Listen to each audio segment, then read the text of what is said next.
Hello दोस्तों, आप सभी का स्वागत है आपके अपने channel BK study point school में। आज हम क्लास 10वीं की एग्ज़ाम है। कल 18 फरवरी 2022 को एग्ज़ाम है।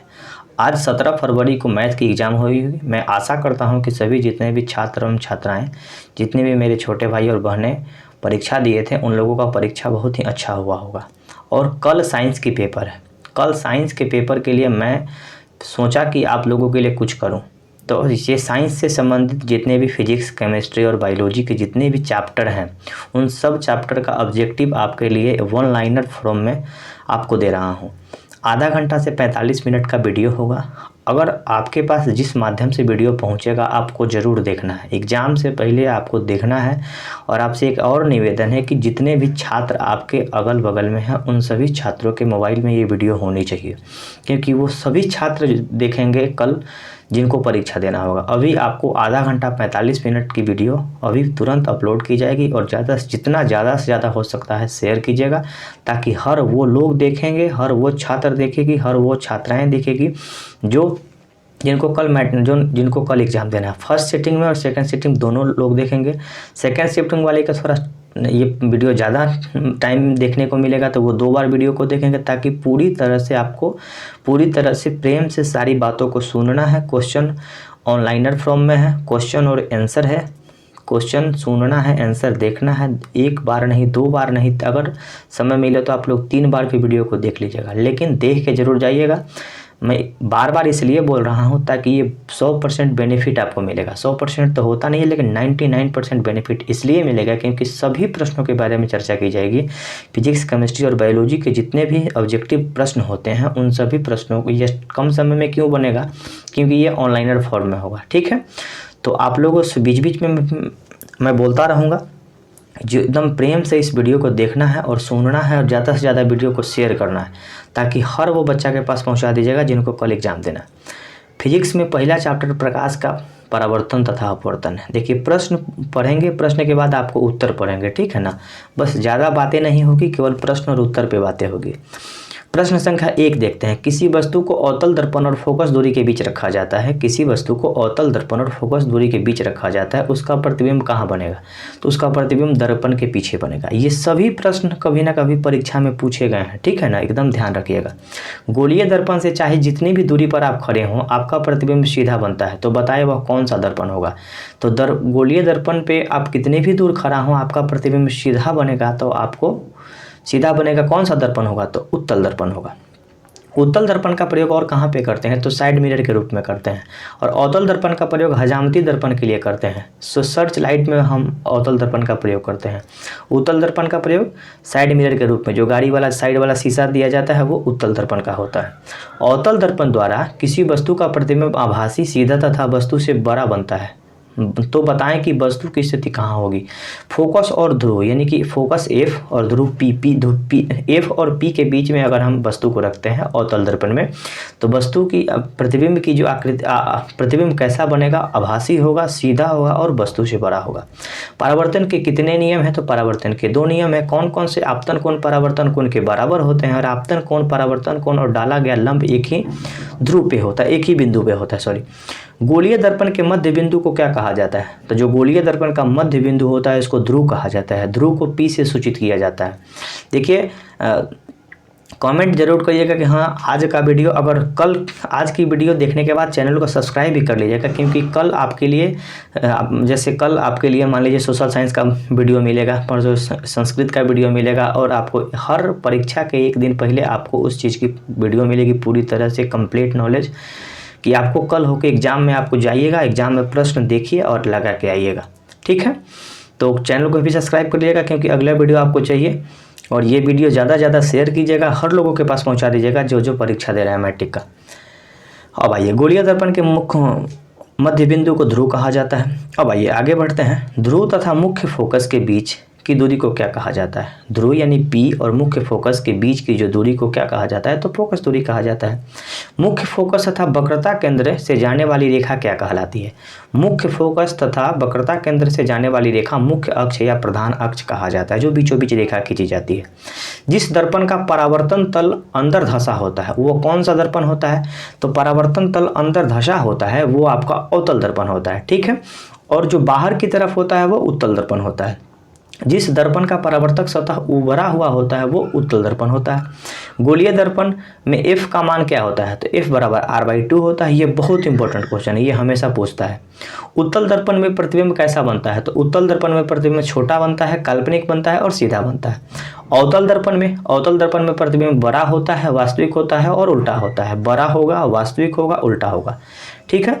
निर्देशिक चिन्ह परिपाटी के अनुसार वस्तु को दर्पण के किस ओर रखा जाता है, तो चिन्ह परिपाटी की जब हम लोग बात करते हैं तो वस्तु को दर्पण के बाईं ओर रखा जाता है। यदि आवर्धन धनात्मक हो तो प्रतिबिंब क्या होगा, तो आवर्धन अगर धनात्मक हो, आवर्धन को m से सूचित किया जाता है। अगर पॉजिटिव हो तो सीधा और आभासी प्रतिबिंब बनेगा। उस दर्पण का नाम बताइए जो बिंब को सीधा आवर्धित प्रतिबिंब बनाता है, यानी कि वस्तु का जो प्रतिबिंब है सीधा होगा और आवर्धित होगा। तो अवतल दर्पण का जो प्रतिबिंब होता है आवर्धित और सीधा होता है। कौन सा पदार्थ लेंस बनाने के लिए प्रयुक्त नहीं होता है, तो मिट्टी का कभी भी लेंस नहीं बनाया जा सकता है। ये प्रश्न परीक्षा में पूछी गई है 2020 में। गोलीय दर्पण का सूत्र क्या होता है, तो 1/v 1 + 1/u बराबर 1/f। किसी बिंब का अवतल दर्पण द्वारा बना प्रतिबिंब आभासी, सीधा तथा वस्तु से बड़ा पाया जाता है। तो बताइए कि वस्तु की स्थिति कहाँ होनी चाहिए, दर्पण के मुख्य फोकस और ध्रुव के बीच। मुख्य फोकस बोले तो P और F के बीच में होनी चाहिए। मोटर गाड़ी के चालक के सामने कौन सा दर्पण प्रयोग किया जाता है, तो मैं पहले ही बताया था कि उत्तल दर्पण का प्रयोग साइड मिरर के रूप में करते हैं। उत्तल दर्पण किसी भी प्रतिबिंब को छोटा करके दिखाता है। कैसे समझेंगे कि छोटा करके दिखाता है, यानी गाड़ी हम चला रहे हैं और पीछे से बड़ा बड़ा ट्रक आ रहा है, वो ट्रक आपको दिखता है, यानी कि बड़ा ट्रक को छोटा करके दिखाया। तो उत्तल दर्पण वस्तु को छोटा करके दिखाता है और अवतल दर्पण वस्तु को बड़ा करके दिखाता है। इसीलिए दाढ़ी बनाने वाला जो हजाम होता है वो अवतल दर्पण का प्रयोग करता है। दाढ़ी बनाने के लिए कौन सा दर्पण का प्रयोग करते हैं, तो अवतल दर्पण का प्रयोग करते हैं, क्योंकि दाढ़ी उसको बड़ा बड़ा दिखना है, अच्छे से दाढ़ी को काटना है। समतल अथवा अवतल दर्पण द्वारा बना प्रतिबिंब कैसा होता है, तो समतल दर्पण और उत्तल दर्पण का बना प्रतिबिंब काल्पनिक होता है। जो हम लोग समतल दर्पण से हम लोग चेहरा देखते हैं। काल्पनिक प्रतिबिंब कैसा होता है, तो काल्पनिक प्रतिबिंब हमेशा ही सीधा होता है। ठीक है। किसी दर्पण में केवल काल्पनिक प्रतिबिंब बनता है, तो उत्तल दर्पण में हमेशा ही काल्पनिक प्रतिबिंब बनता है। अवतल दर्पण के सामने वस्तु को कहाँ रखने पर प्रतिबिंब का आकार बनेगा, तो प्रतिबिंब का आकार समान बनेगा। तो प्रतिबिंब को अगर समान बनाना है तो वक्रता केंद्र पर यानी C पर हम अवतल दर्पण में रखेंगे तो प्रतिबिंब समान बनेगा। जितना बड़ा वस्तु होगा उतना ही बड़ा प्रतिबिंब बनेगा। उस दर्पण का नाम बताइए जो गाड़ी के साइड मिरर के रूप में प्रयोग किया जाता है, तो गाड़ी के साइड मिरर के रूप में उत्तल दर्पण का प्रयोग किया जाता है।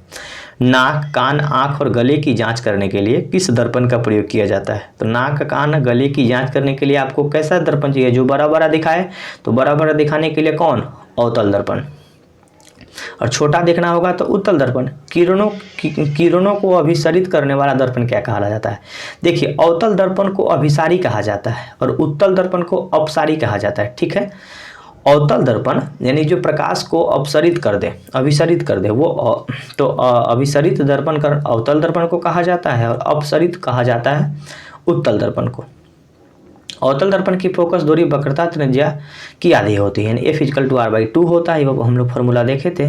ऐसा पदार्थ जिनसे होकर प्रकाश आसानी से पार कर जाता है पारदर्शी पदार्थ कहा जाता है। पारदर्शी पदार्थ यानी कि वैसा पदार्थ जिनसे प्रकाश आसानी से एक साइड से दूसरे साइड पार कर जाता है वो पारदर्शी। और अपारदर्शी क्या होता है, तो अपारदर्शी में कोई भी लाइट दूसरे साइड में पार नहीं करता है। किसी उत्तल लेंस की फोकस दूरी 20 सेंटीमीटर, तो इसकी क्षमता क्या होगी, तो क्षमता को P से सूचित किया जाता है। P = 1/f होता है। तो P = 1/f हम लोग करेंगे तो हम लोगों को ये 5 सेंटीमीटर 5 डायऑप्टर मिल जाएगा। लेंस की क्षमता कैसे मात्रक डायऑप्टर होता है। किसी माध्यम में प्रकाश का वेग वायु के वेग से कम होता है, इस माध्यम का अपवर्तनांक कितना होगा, तो किसी माध्यम में प्रकाश का वेग वायु के वेग से कम होगा तो इस माध्यम का अपवर्तनांक 1 से अधिक होता है। यदि किसी उत्तल लेंस में द्वितीय मुख्य फोकस को अनंत के बीच वस्तु को रखा जाए तो उसका प्रतिबिंब कैसा बनेगा, वास्तविक, उल्टा और वस्तु से छोटा बनता है। प्रकाश के वेग सबसे कम किसमें होता है, तो प्रकाश का वेग सबसे कम कांच में होता है। कांच में कितना होता है, तो 2 × 10⁸ मीटर प्रति सेकंड। जल में कितना होता है, तो 2.25 × 10⁸ मीटर प्रति सेकंड। और सबसे ज़्यादा प्रकाश की वेग कहाँ होती है, निर्वात में 3 × 10⁸ मीटर प्रति सेकंड होता है।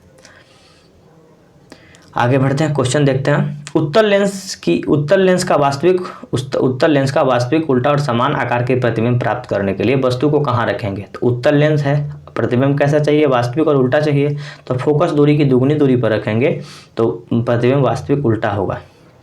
प्रकाश तरंग कैसी होती है? तो प्रकाश तरंग विद्युत चुंबकीय तरंग है, ठीक है। निर्वात में प्रकाश की चाल तो मैं आपको पहले ही बता दिया, निर्वात में प्रकाश की चाल 3 × 10⁸ मीटर प्रति सेकंड। लाल प्रकाश को हरा पत्ता कैसे दिखाई देगा? यानी कि लाल प्रकाश में हरा पत्ता कैसा दिखाई देगा? तो काला दिखाई देगा। यानी कि काला पत्ता पे लाल प्रकाश हम लोग डाल देंगे तो कैसा दिखाई देगा? काला दिखाई देगा। पानी के गिलास में रखा गया सिक्का उठा दिखाई देता है। कोई शीशा का गिलास होगा, उसमें सिक्का रखा जाता है, वो उठा हुआ दिखाई देता है। क्यों?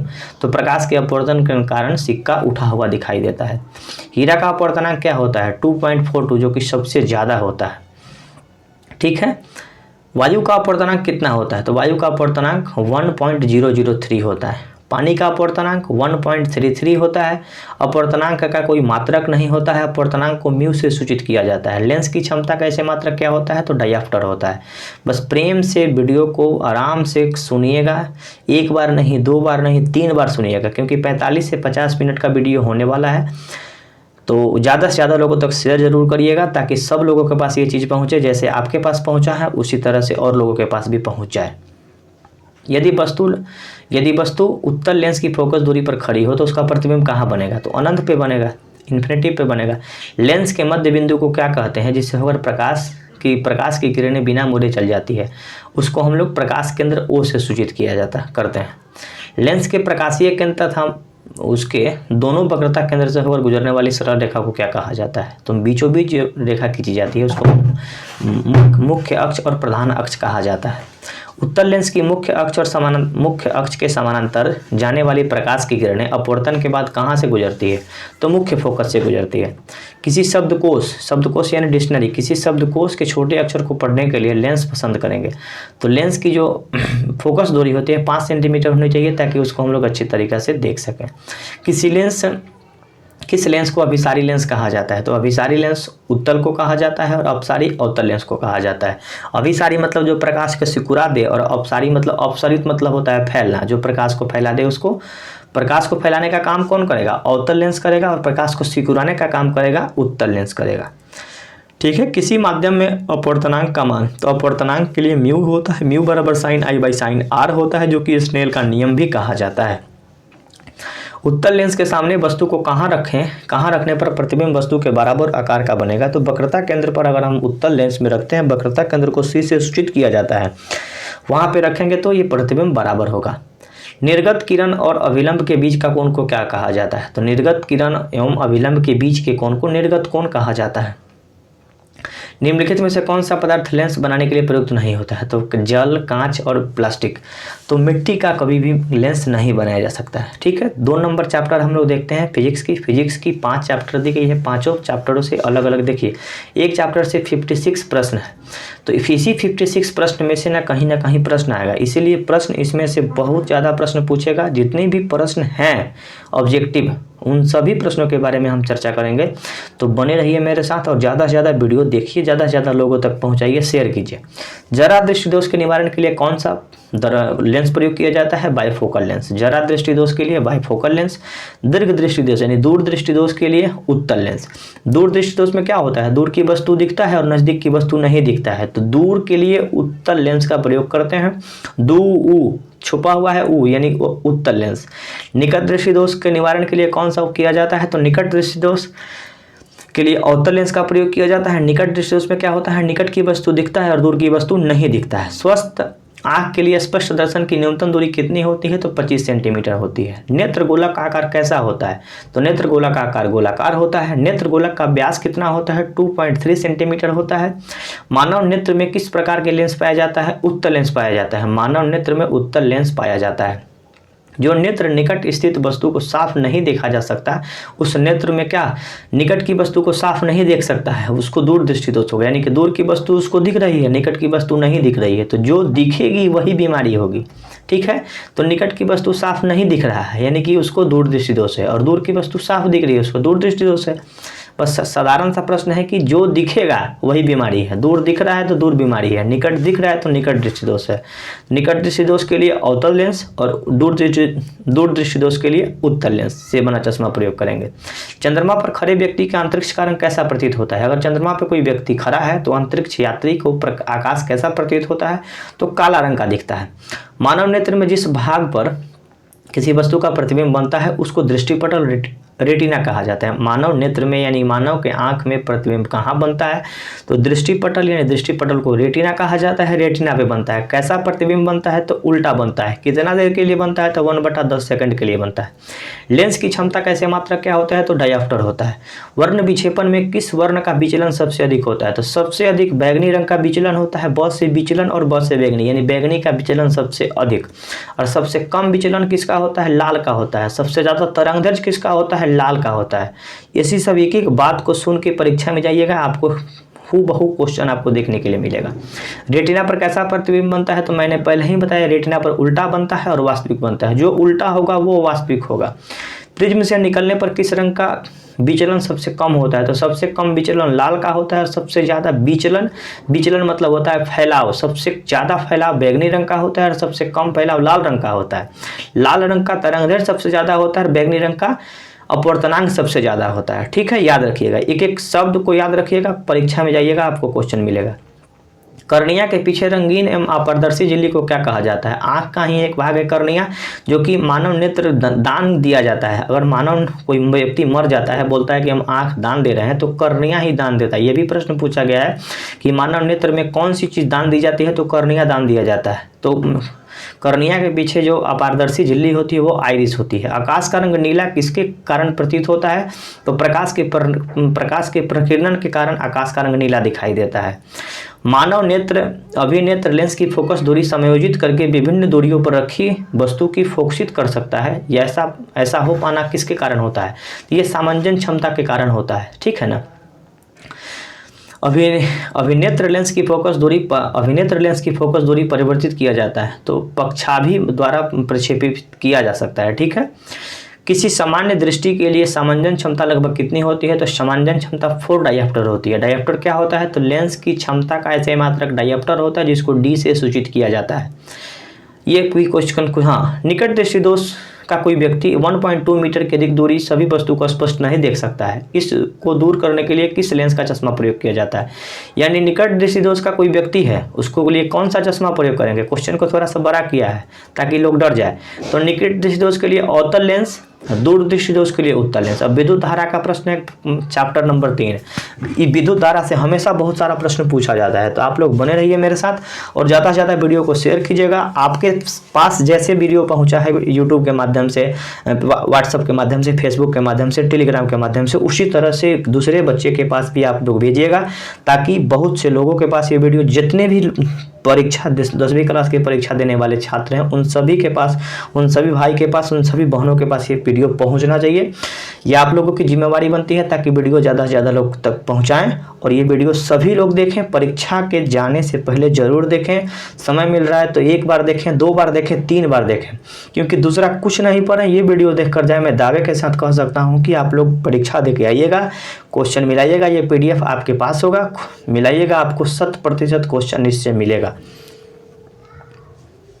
चलिए आगे बढ़ते हैं। मैं पानी पी लिया।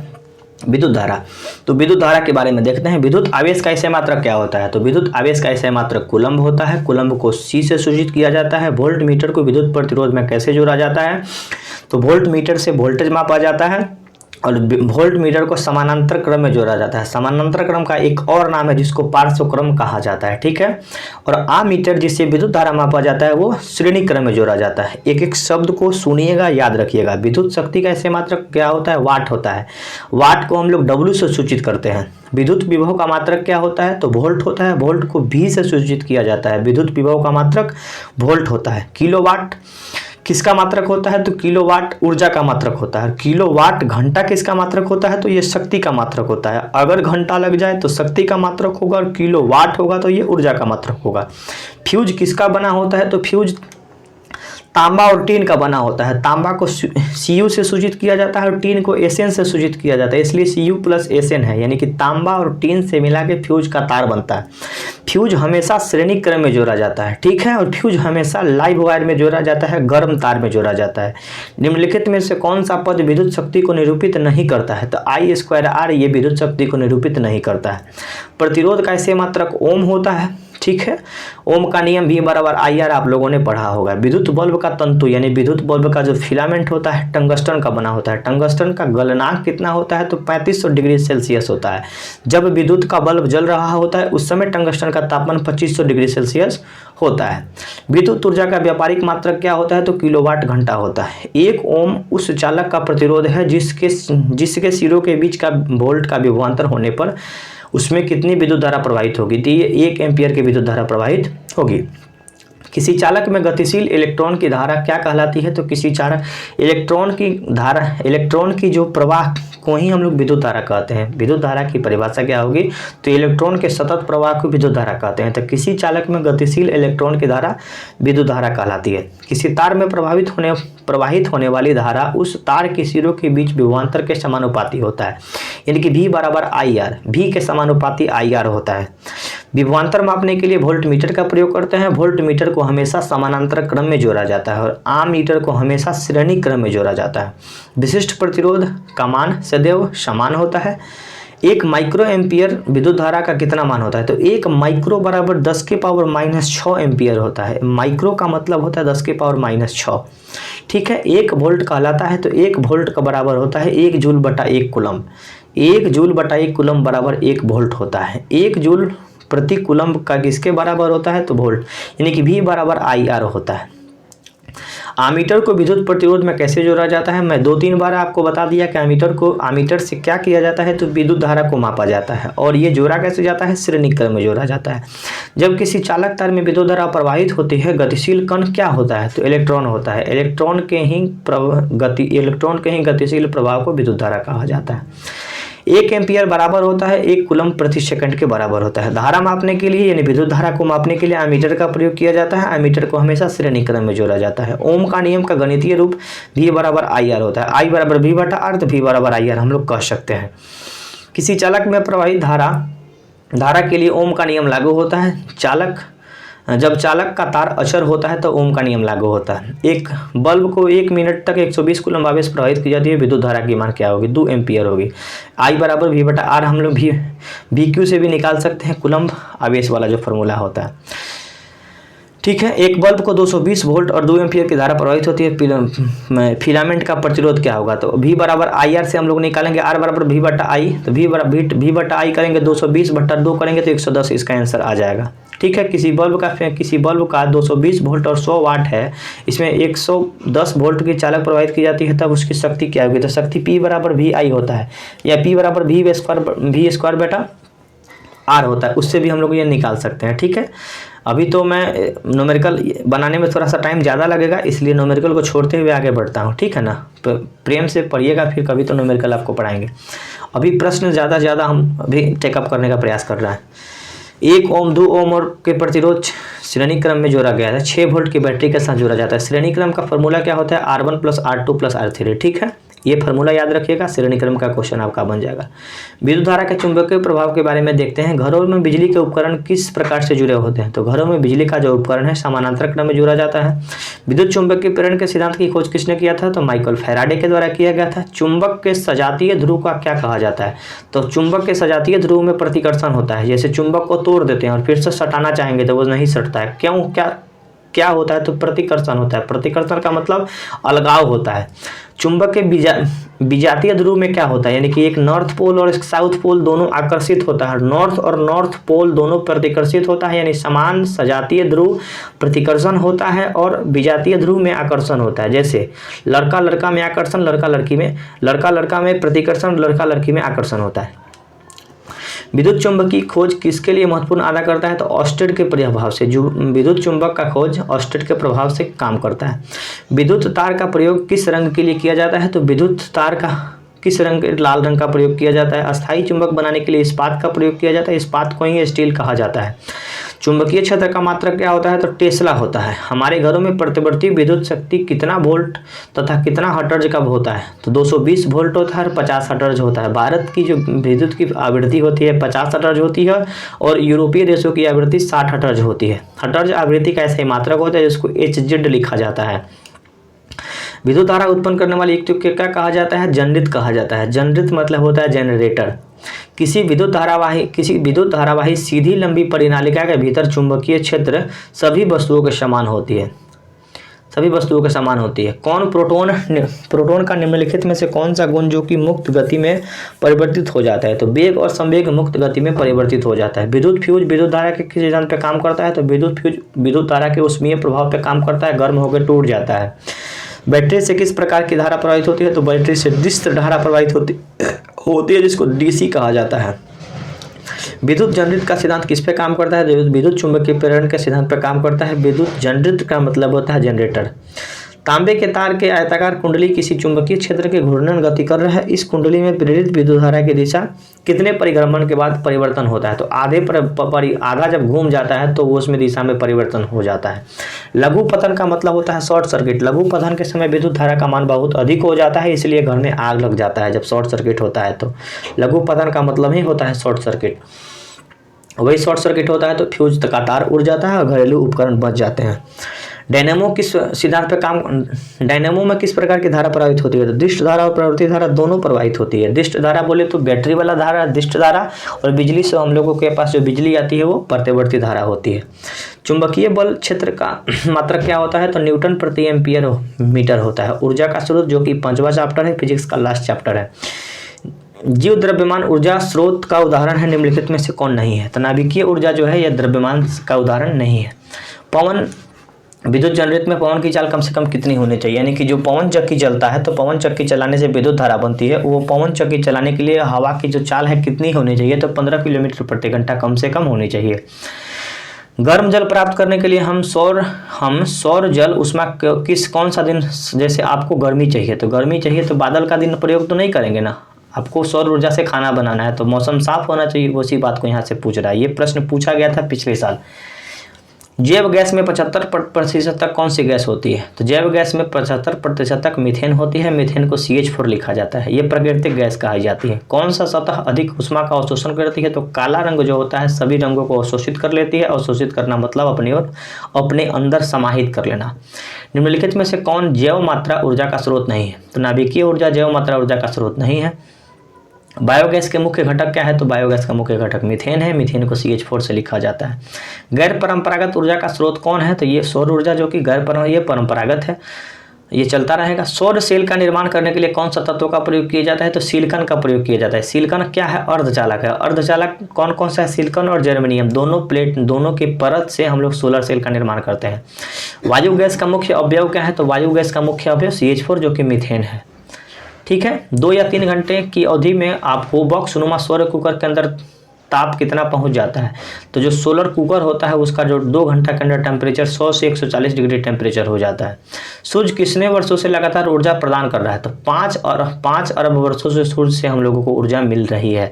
जब लकड़ी को वायु की उपस्थिति में जलाते हैं तो उस अवशेष को क्या कहा जाता है? चारकोल कहा जाता है। लकड़ी के कोयला को ही चारकोल कहते हैं। बायोगैस का मुख्य घटक क्या है? तो मीथेन बायोगैस का मुख्य घटक है। सौर स्थिरांक के सन्निकट मान कितना होता है? 1.4 किलोवाट प्रति मीटर स्क्वायर। जितना ऊर्जा स्रोत हम उपयोग में लाते हैं अधिकांशतः सोलर ऊर्जा से प्राप्त होता है। ऊर्जा का तो सोलर ऊर्जा से ही प्राप्त होता है, कुछ खास प्रश्न नहीं है। ऊर्जा का सबसे अधिक प्रत्यक्ष और विशाल स्रोत क्या है? सोलर है। जीवाश्म ईंधन का उदाहरण कोयला जो कि जीवाश्म ईंधन है। बायोगैस का उदाहरण गोबर से बनता है। गोबर गैस किस प्रकार की गैस है? तो बायोगैस है जिसको CH4 लिखा जाता है, जिसको मीथेन कहा जाता है। नवीकरणीय ऊर्जा का स्रोत तो सौर ऊर्जा नवीकरणीय ऊर्जा का स्रोत है। अनवीकरणीय ऊर्जा का स्रोत क्या है? जीवाश्म ईंधन जो कि अनवीकरणीय ऊर्जा का स्रोत है। फिजिक्स का क्वेश्चन पूरी तरह से 5 चैप्टर का जो क्वेश्चन था मैं लगभग समाप्त कर दिया हूँ। अब ये केमिस्ट्री शुरू की जा रही है। केमिस्ट्री में भी प्रेम से सुनिएगा। केमिस्ट्री के बाद बायोलॉजी होगी, तो प्रेम से बने रहिएगा और ज़्यादा से ज़्यादा लोगों तक शेयर जरूर कीजिएगा। अभी आधा घंटा हुआ है हमको लग रहा है कि आधा घंटा का ये वीडियो और होगा, फिजिक्स 1 घंटे के पूरी तरह से वीडियो होगा, लेकिन प्रेम से आप लोग सुनिए, ज़्यादा से ज़्यादा लोगों तक शेयर कीजिएगा। जैसे आपके पास पहुंचा है टेलीग्राम के माध्यम से, व्हाट्सएप के माध्यम से, फेसबुक के माध्यम से, किसी ग्रुप के माध्यम से, उसी तरह से हर बच्चों के पास ये ज़रूर पहुँचाइएगा। आगे बढ़ते हैं। केमिस्ट्री का प्रश्न है, रासायनिक समीकरण में जलीय विलयन में किस तरह से दर्शाया जाता है? जलीय विलयन के लिए एक ही दर्शाया जाता है। क्वेश्चन नंबर 2FeSO4, तो 2FeSO4 का, और यहाँ पे हम लोग इसको विस्थापित करके लगते हैं, तो Fe2O3 प्लस H2O कैसा अभिक्रिया है? ये अपघटन अभिक्रिया है। खाद्य पदार्थों को परिरक्षित करने के लिए कौन सा गैस का प्रयोग किया जाता है? तो परिरक्षित करने के लिए नाइट्रोजन का प्रयोग किया जाता है। जैसे चिप्स हम लोग चिप्स का जो पैकेट होता है नाइट्रोजन भरा रहता है ताकि वो अच्छी तरीक़ा से रह पाए। किसी पदार्थ में हाइड्रोजन का योग का क्या कहलाता है? तो किसी पदार्थ में हाइड्रोजन को जो जोड़ा जाता है उसको अपचयन कहा जाता है। किसी पदार्थ में ऑक्सीजन का योग, अगर किसी पदार्थ में ऑक्सीजन का योग होता है, ऑक्सीजन को जोड़ा जाता है, उसको ऑक्सीकरण कहा जाता है। ऑक्सीजन को जोड़ेंगे ऑक्सीकरण होगा, ठीक है। उन अभिक्रिया को जिसमें उष्मा निकलती है वह अभिक्रिया क्या कहलाती है? उष्माक्षेपी। तो कोई भी अभिक्रिया हो रही है जिससे कि एनर्जी बाहर निकलती है, उस अभिक्रिया को उष्माक्षेपी अभिक्रिया कहते हैं। रासायनिक अभिक्रिया में बने हुए नए पदार्थों को क्या कहा जाता है? उत्पाद कहा जाता है। ये आपको समीकरण दिया गया है, स्थापित किया गया है, यानी विस्थापित किया गया है। विस्थापन का सिद्धांत काम करता है, यानी दोनों को एक साइड LHS और RHS दोनों प्रूफ करके ये विस्थापन की प्रक्रिया के अंतर्गत इसको सजाया गया। इसका PDF आपको मिल जाएगा। लोहे के बुरादे पर तनु हाइड्रोक्लोरिक अम्ल डालने से क्या होता है? तो लोहे के बुरादे पर तनु हाइड्रोक्लोरिक अम्ल यानी HCl हम लोग डालते हैं तो आयरन लवण एवं जल बनता है, ठीक है। इलेक्ट्रॉन के स्थानांतरण से बने यौगिक को क्या कहा जाता है? तो विद्युत संयोजी कहा जाता है। सिल्वर क्लोराइड का रंग कैसा होता है? तो श्वेत होता है, यानी कि उजला होता है। साग सब्जी के विघटित होकर कंपोस्ट बनाने की अभिक्रिया क्या कहलाती है? उष्माक्षेपी, यानी कि उससे एनर्जी निकल जाता है। जिससे एनर्जी निकलता है उसको उष्माक्षेपी कहा जाता है। लोहा से जिंक को लेपित करने की क्रिया क्या कहलाती है? श्वेत का। जस्ता तथा तनु हाइड्रोक्लोरिक अम्ल की अभिक्रिया के फलस्वरूप निम्नलिखित में से कौन सा गैस बनता है? तो हाइड्रोजन गैस बनता है। श्वसन किस प्रकार की रासायनिक अभिक्रिया है? तो अपचयन। अम्ल क्षार के क्वेश्चन है, 2 नंबर देखते हैं। दही में कौन सा अम्ल होता है?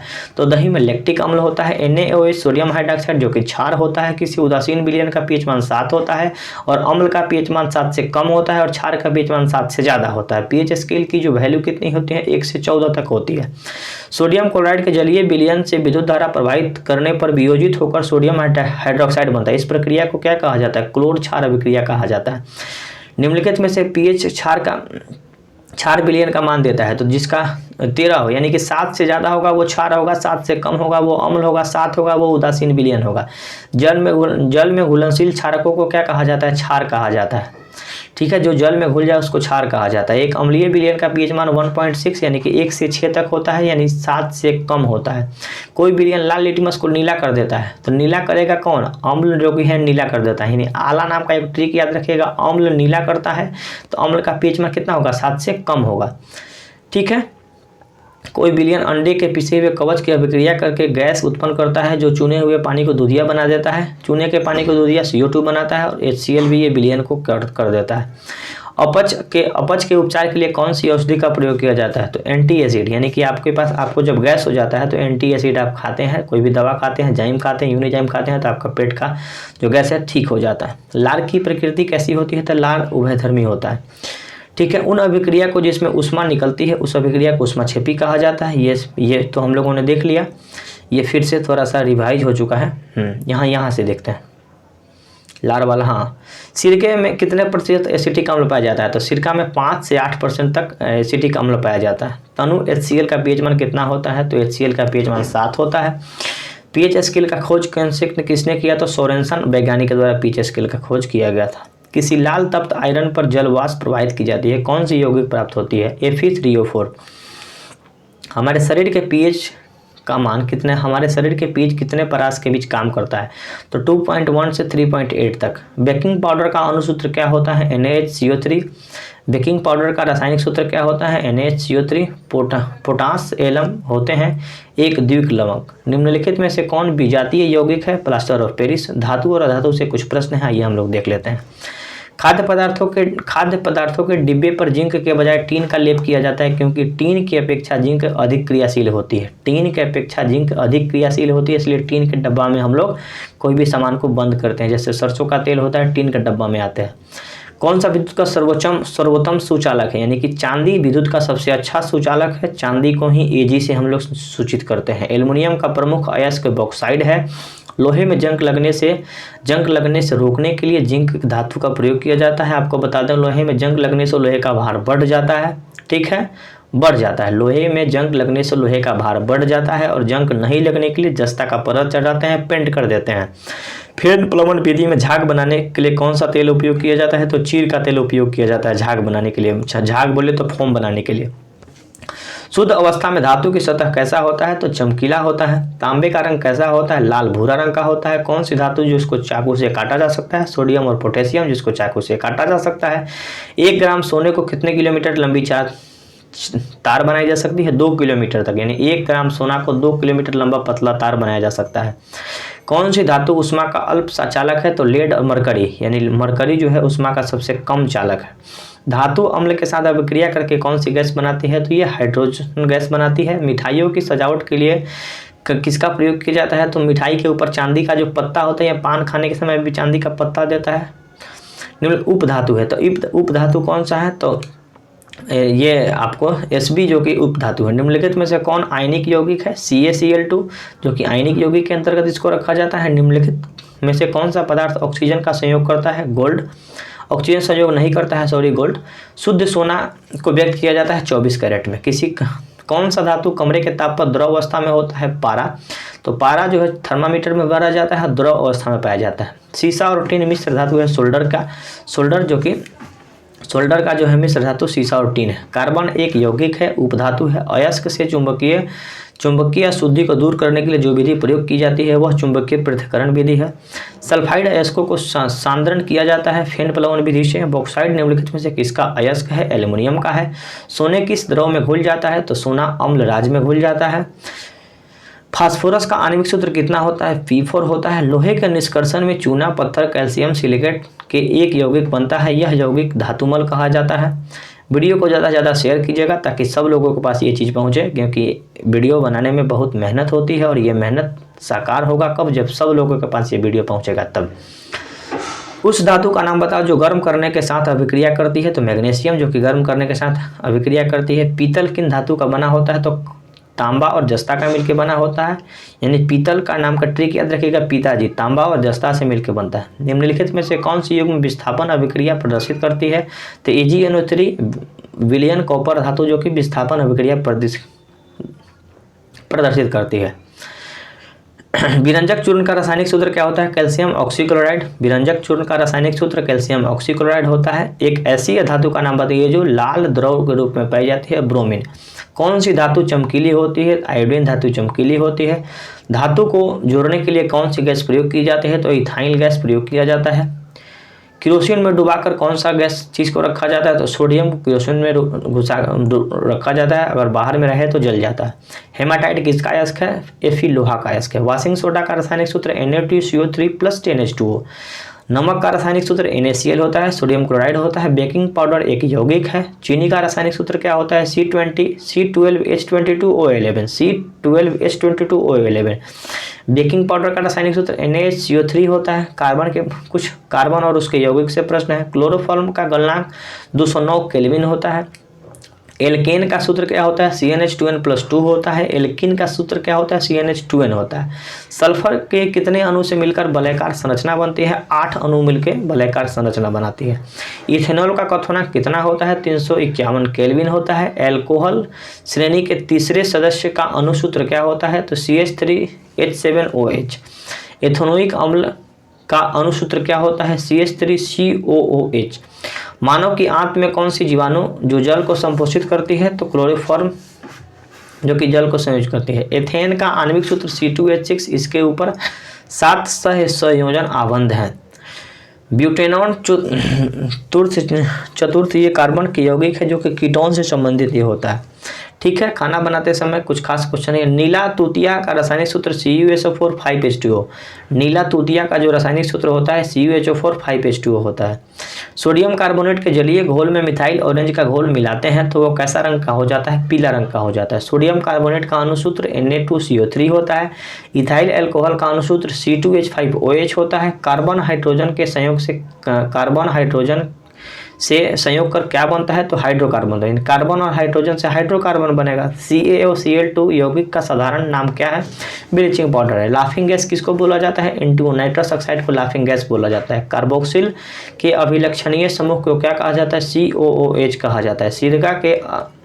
सिरका से अचार बनाने को क्या कहा? 10 से 15% लाया जाता है। सरलतम हाइड्रोकार्बन है जो कि मीथेन सरलतम हाइड्रोकार्बन है।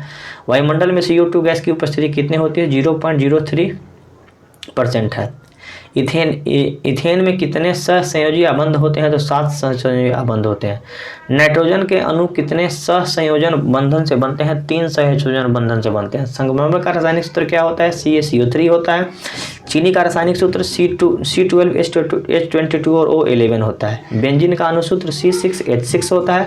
सबसे कठोरतम तत्व हीरा होता है। अक्रिय तत्व हीलियम है। क्लोरीन की संयोजकता 1 होती है। जैव तत्व मुख्य अवयव है मीथेन। तत्वों का वर्गीकरण जो कि हमको लग रहा है कि लास्ट चैप्टर है ये आपका केमिस्ट्री का। आगे देखते हैं ये क्वेश्चन है 5वां नंबर चैप्टर है तत्वों का वर्गीकरण। क्लोरोफॉर्म का गलनांक कितना होता है? तो 209 केल्विन होता है। अष्टक नियम किसने प्रतिपादित किया? तो न्यूजीलैंड नामक वैज्ञानिक ने अष्टक नियम को प्रतिपादित किया। आवर्त सारणी में धातु किस ओर स्थित होती है? तो बाईं ओर धातु स्थिर होती है। आवर्त सारणी में कुल कितने आवर्त हैं? 7 आवर्त हैं। अक्रिय गैसों की संयोजकता कितनी होती है? तो 0 होती है। पहले आवर्त में कितने तत्व हैं? तो पहले आवर्त में 2 तत्व हैं। आवर्त सारणी में किस वर्ग के ऊपर नीचे जाने पर धात्विक गुण है तो बढ़ता है, यानी ऊपर नीचे जाने पर धात्विक गुण बढ़ता है। जल में हाइड्रोजन तथा ऑक्सीजन की परमाणु संख्या का अनुपात कितना होता है? तो 2:1 होता है। आवर्त सारणी के उदग्र स्तंभ को वर्ग कहा जाता है। उदग्र बोले तो लंबा वाला जो खींचा जाता है वो लाइन, उसको उदग्र कहा जाता है। आवर्त सारणी में शून्य समूह का तत्व हीलियम होता है। आवर्त सारणी में तत्वों का वर्गीकरण का आधार क्या है? तो परमाणु संख्या है। एक्वारिजिया मिश्रण में HCl और HNO3 अनुपात 1:3 होता है। हीलियम परमाणु के बाहरी कक्षा में कितने इलेक्ट्रॉन होते हैं? तो 2 होते हैं। ऑक्सीजन के 2 परमाणुओं के बीच कितने आबंध होते हैं? तो 3 आबंध होते हैं। सबसे हल्का तत्व कौन सा होता है? तो हीलियम सबसे हल्का तत्व होता है। सल्फर का रंग कैसा होता है? तो हरा। सल्फर का रंग यहाँ पे नहीं दिखा, आगे बढ़ते हैं। सल्फर का गलनांक कितना होता है? 388 केल्विन होता है। मेंडलीफ के तत्व का स्थान पर नहीं दे पाया है H। दीर्घ आवर्त सारणी के सभी अधातु को रखा गया है P ब्लॉक में। समूह 13 से 18 तक तत्व किसे कहते हैं? D ब्लॉक में है। आधुनिक आवर्त सारणी में कुल कितने समूह हैं? 18 समूह हैं। आवर्त सारणी के प्रथम वर्ग के सदस्य क्षारीय धातु से बना होता है। त्रिक नियम किसने दिया था? तो डोबेराइनर के द्वारा त्रिक नियम दिया गया था।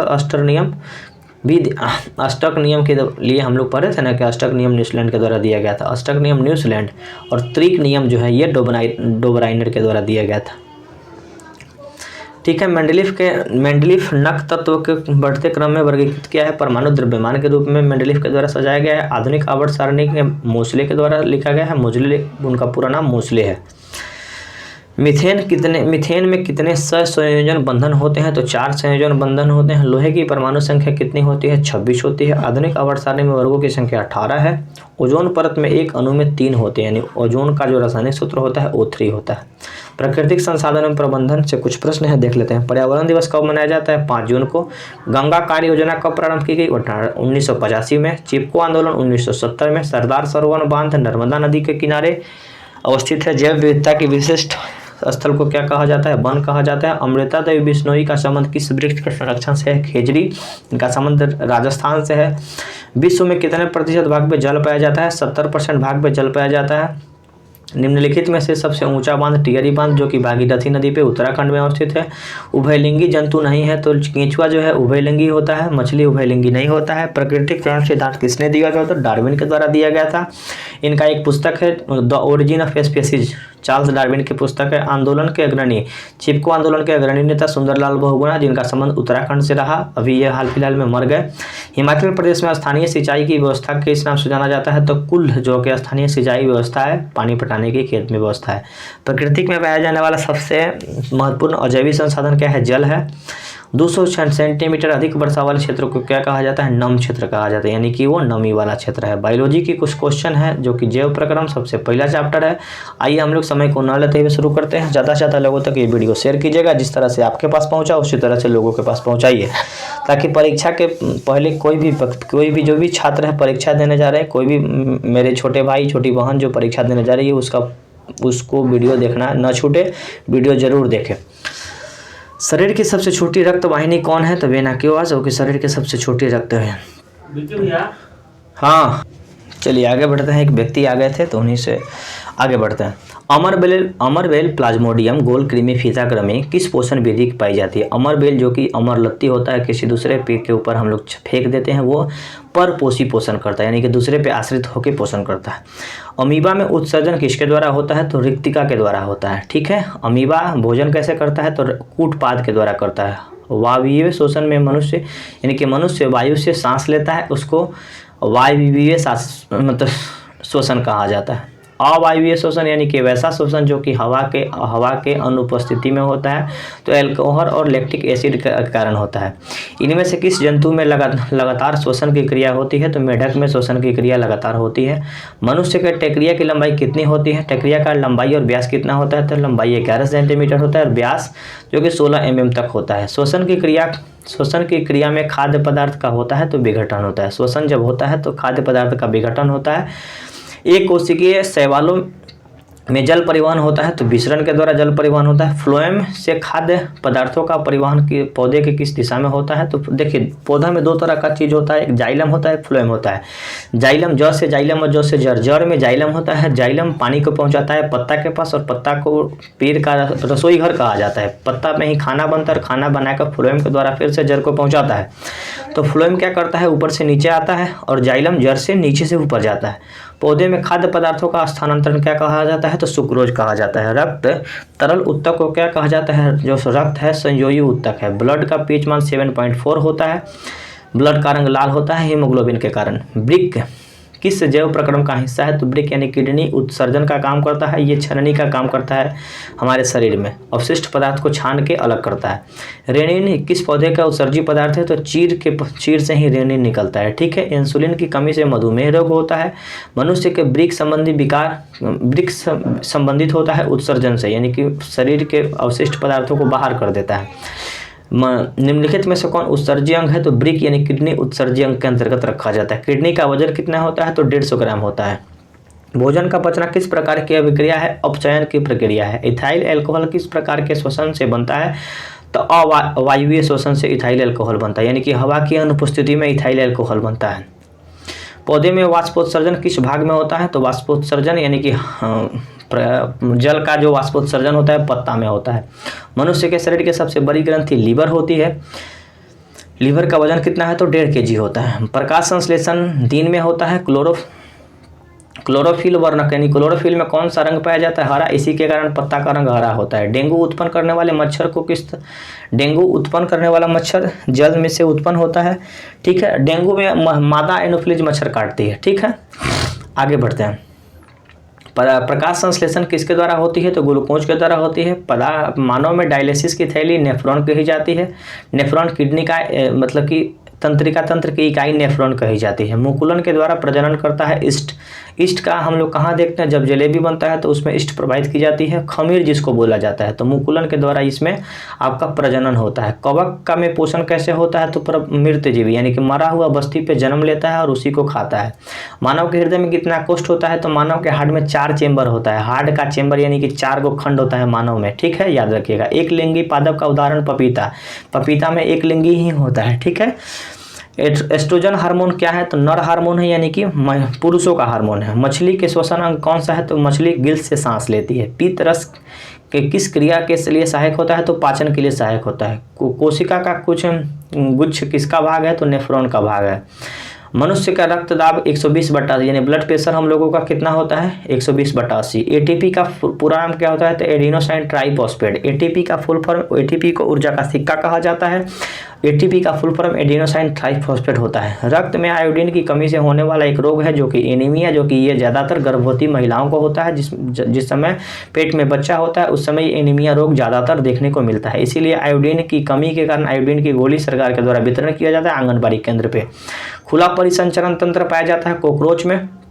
मानव रक्त में 100 मिलीलीटर में उपस्थित यूरिया की सामान्य मात्रा 200 मिलीग्राम होता है। वाष्पोत्सर्जन की प्रक्रिया कैसी प्रक्रिया है तो भौतिक प्रक्रिया है।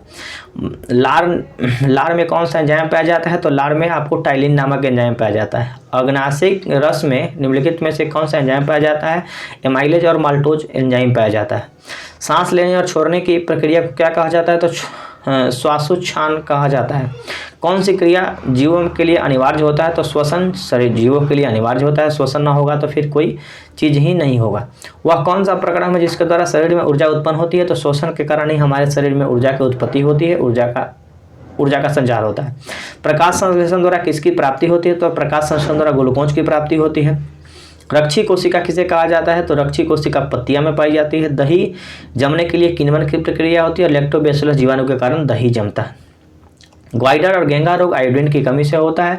निम्नलिखित में से कौन संवेदी पौधा है छुई मुई जो कि छूने से खत्म हो जाता है। नर हार्मोन टेस्टोस्टेरोन होता है जो कि पुरुषों में होता है। मधुमेह रोग का कारण इंसुलिन हार्मोन की कमी के कारण होता है। निम्नलिखित में से कौन गैसीय अवस्था में पाया जाता है इथाइलिन हार्मोन जो कि गैसीय अवस्था में पाया जाता है। पौधे की ऊंचाई का कारण ऑक्सीन नामक हार्मोन के कारण पौधा बढ़ता है। थायराइड किसके समीप होता है तो ग्रसनी के समीप होता है जो कि गला में होता है। जिब्रेलिन की खोज किसने किया था तो कुरासोवा एक वैज्ञानिक थे जो कि जिब्रेलिन का खोज किए थे। जिब्रेलिन भी एक हार्मोन है। ऑक्सीन किस प्रकार का हार्मोन है तो नर हार्मोन है। नर बोले तो यानी पुरुषों का हार्मोन है। डर की अवस्था में किस हार्मोन का स्राव अधिक होता है तो जब हम लोगों को डर लगता है उस समय एड्रेनलिन हार्मोन निकलता है, उसी के कारण हम लोगों को डर लगता है। कौन सा पादप नियंत्रण वृद्धि रोधक है यानी कि कौन पेड़ पौधे को वृद्धि रोकने का काम करता है तो एस्बेसिक अम्ल जो कि वृद्धि रोकने का काम करता है। श्वसन कैसी रासायनिक अभिक्रिया है तो दहन अभिक्रिया है। हमारे शरीर का ग्राही का क्या काम है तो महसूस करना। मानव में वहन तंत्र के कौन से घटक है तो रुधिर और लसिका। ठीक है, रुधिर बोले तो ब्लड। थायरोक्सिन का श्रवण कहाँ से होता है तो थायराइड ग्रंथि से होता है। यही थायराइड ग्रंथि बढ़ जाता है जब आपको घेंघा रोग हो जाता है यानी कि आयोडीन की कमी से हो जाता है। भोजन का पचना किस अभिक्रिया है तो ये उपचयन हो जाता है। बीज रहित फलों को बनाने के लिए अग्र प्रभावी का काम करता है। तंत्रिका कोशिका कितने प्रकार की है तो 3 प्रकार की तंत्रिका कोशिका होती है। अंतःस्रावी ग्रंथि नलिका विहीन होती है। पक्षियों को मुरझाने के बाद कौन सा पादप के कारण पत्तियों का मुरझाना किस पादप हार्मोन के कारण संभव होता है तो एब्सेसिक के कारण होता है। जीवन जनन कैसे करता है आइए हम लोग समझते हैं। चैप्टर नंबर 3 नर युग्मक जो कि हम लोगों का शुक्राणु होता है और महिलाओं का होता है अंडाणु। मानव में गर्भवृद्धि काल कितने दिन का होता है 280 दिन का होता है। रोज धर्म यानी बोले तो एमसीमिनेस्ट्रल साइकिल जो होता है कितने दिनों के बाद होता है तो 28 से 30 दिनों के बाद ये महिलाओं में होता है। पत्तियों के द्वारा कायिक प्रबंधन होता है जिसको बायोफिल्म कहा जाता है। मुकुलन की विधि अलैंगिक जनन है जो कि ईस्ट में होता है। मानव मादा का निषेचन फैलोपियन नलिका में होता है। जब अंडाणु और शुक्राणु मिलता है तो फैलोपियन नलिका में निषेचन होता है। निषेचन के बाद जाइगोट का निर्माण होता है। जाइगोट के बाद बच्चा बनता है। उभयलिंगी जंतु कौन सा नहीं है तो उभयलिंगी जंतु मछली नहीं है। उभयलिंगी का मतलब जिसमें नर और मादा दोनों हो तो ये होता है केंचुआ। कूटपाद किसमें पाया जाता है तो अमीबा में कूटपाद पाया जाता है जो कि कूटपाद से ही वो खाना बनाने का काम करता है। पुष्पी पौधे का लैंगिक जनन कैसे होता है तो फूलों के द्वारा होता है। फूल के द्वारा ही लैंगिक जनन होता है यानी फूल के ऊपर कोई भंवरा बैठता है और वही भंवरा जाके दूसरे फूल के ऊपर बैठता है तो वो वहीं से आपका जनन का काम हो जाता है। भंवरे ने खिलाया फूल। अंडाणु निषेचित होता है शुक्राणु से। अंडाणु निषेचित होता है शुक्राणु तो शुक्राणु पुरुषों में होता है और अंडाणु महिलाओं में होता है। दोनों का निषेचन के बाद बच्चा का निर्माण होता है। फूल के नर प्रजनन अंग है जिसको पुंकेसर कहा जाता है। तो नर के लिए पुरुष के लिए पुंकेसर याद रखिएगा। घेंघा रोग किस समुदाय प्राणी में है तो मोलास्का संघ। घोंघा जो है हम लोगों के यहाँ जो दिखता है मोलास्का संघ की जंतु है। अड़हुल किस प्रकार का फूल है तो अड़हुल द्विलिंगी पुष्प है। द्विलिंगी मतलब दोनों लिंग होता है, इस नर और मादा दोनों। पादप में जाइलम उत्तरदायी होता है तो जल के वहन के लिए जाइलम कहाँ होता है तो जड़ में होता है। पादप में फ्लोएम का संवहन जो कि भोजन के लिए काम करता है। हाइड्रा का प्रजनन करता है। हाइड्रा एक ऐसा जंतु है जिसमें सांस नहीं लेता है, लेकिन वो जिसमें रक्त होता है लेकिन सांस नहीं लेता है। ठीक है। कृत्रिम वृक्क यानी किडनी का काम क्या है? तो जो हमारे शरीर में नाइट्रोजन है ना, उसको छान के बाहर कर देता है। मस्तिष्क किस क्रिया के लिए उत्तरदायी होता है? नियंत्रण और चेतना, यानी कि कंट्रोल करने का काम करता है, सोचने का काम करता है मस्तिष्क। मस्तिष्क की विभिन्न सूचना किस प्रकार संचालित होता है? उद्दीपन के कारण संचित होता है। मानव रक्त में उपस्थित यूरिया की मात्रा कितनी होती है? तो 20 मिलीग्राम होती है। मानव हृदय में पाया जाता है 4 बेशम यानी कि 4 हार्ड चेंबर होता है, 4 खंड पाया जाता है। वृक्क की संरचना एवं क्रियात्मक इकाई क्या है? तो नेफ्रॉन है। नेफ्रॉन बोले तो किडनी की जो संरचनात्मक इकाई है वो नेफ्रॉन है, यानी कि अगर आपको किडनी में बीमारी हो जाए तो नेफ्रोलॉजी से दिखाएंगे। अमीबा का पाचन कैसे होता है? तो रसधानी के पास होता है। कोशिका का पावरहाउस माइटोकॉन्ड्रिया को कहा जाता है, क्योंकि वहीं पे ऊर्जा का संचार होता, ऊर्जा का पूरा निर्माण होता है। मेंडल ने अपने प्रयोगों में किसका चयन किया था? तो मटर के पौधे का चयन किया था। पौधे में टैनिन नामक पदार्थ कहाँ संचित होता है? तो छाल में संचित होता है। रक्त के जमने के कारण प्लेटलेट्स होता है, यानी रक्त में प्लेटलेट्स के कारण ही रक्त जमता है। पराग कणों की उपस्थिति पराग कोश में होता है। पराग कणों की उपस्थिति किस में होती है? तो पराग कोश। कोश मतलब होता है एक बैंक, एक प्रकार से समझ सकते हैं, उसी में आपका पराग कणों का निर्माण होता है। नर तथा मादा युग्मक को क्या कहा जाता है? युग्मक संयोजन के बाद क्या कहा जाता है? तो नर और मादा दोनों युग्मक मिलता है तो उसको निषेचन कहा जाता है। अंडोत्स की आयु कितने दिन के बाद बनना शुरू हो जाता है? तो 11 से 12 वर्ष के बाद शुरू हो जाता है, यानी कि जब 11 से 12 वर्ष की बच्ची होती है उस समय आपको मतलब अंडा बनना शुरू हो जाता है, मेंस्ट्रुअल साइकिल शुरू हो जाता है। यही प्रश्न आपको पूछ रहा है, उसको हम लोग बोलते हैं प्रोवर्टी।